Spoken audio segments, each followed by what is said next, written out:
The Waterwise program was originally from New Zealand, and it was intended to help keep kids safe on the water. They were finding they had a lot of drownings each year, and so they were promoting water safety, and within that they were teaching the children some skills while they were on the water.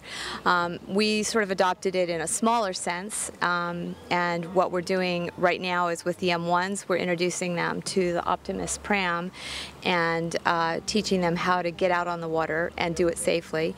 Then when they're M3s, eventually we bridge that into the Bermuda sloop. So we're hoping to eventually have a program for the M2s as well so that we can continue it. But it's basically about teaching the children of Bermuda their maritime heritage, which is very rich, and making sure that they're safe when they're out on the water, and then giving them an opportunity to be what I call is the largest playground in Bermuda, the water. Recently, Brian Bullhose and Dimitri Stevens, both Waterwise graduates, went to the South Americans in March, and Dimitri finished 44th. He started 18 months ago doing this, and he finished 44th out of 200 boats in Peru, and Brian finished 18th, and Brian's been doing it for about 3 years. I see that they have ground training first, obviously, and then when do they hit the water? They hit the water in June, and it'll be the second 2 weeks of June this year, and we'll have a lot of children out on the water. They'll be out all over the island. We're going to be using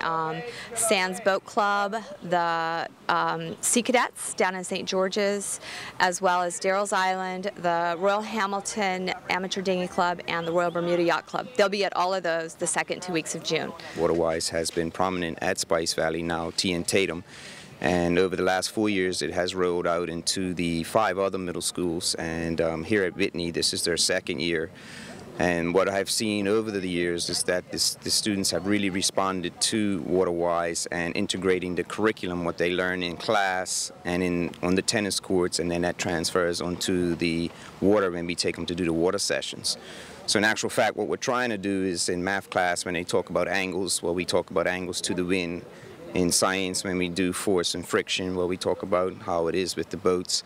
And in social studies, they talk about the harbor and how it's laid out, and mapping skills. So we try to get a full curriculum involvement into Waterwise, so then it's not like they're sailing. They're actually learning bits and pieces of the curriculum and pulling it together and just using sailing as a vehicle for the teaching, which the kids love hands-on, and we've never had discipline problems, and the kids love it. I learned the basics of sailing and how to have fun.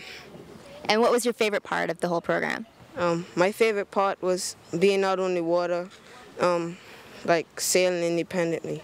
Like, I've learned how to tie this rope right here, and I've also learned how to tie an H-figure and put the flag up.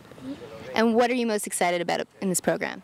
That we're going to be going on the water and sailing on the water and doing different things.